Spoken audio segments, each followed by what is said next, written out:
मुंबईला पाणीपुरवठा करणाऱ्या जलाशयांच्या क्षेत्रात सातत्यानं होत असलेल्या मुसळधार पावसानं मुंबईकरांना मोठा दिलासा दिलाय।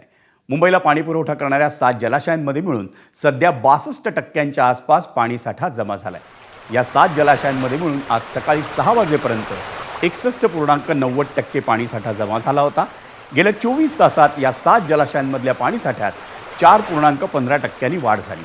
मुंबईला पाणीपुरवठा करणाऱ्या विहार आणि तुळशी या तलावांपाठोपाठ आता तानसा तलाव आज सकाळी 8:51 ओसंडून वाहू लागला। या जलाशयाची पाणी साठवण्याची क्षमता ही 14,508 कोटी लिटर आहे।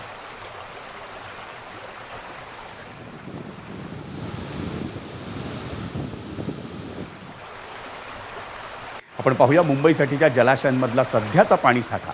भातसामध्ये 57.27%,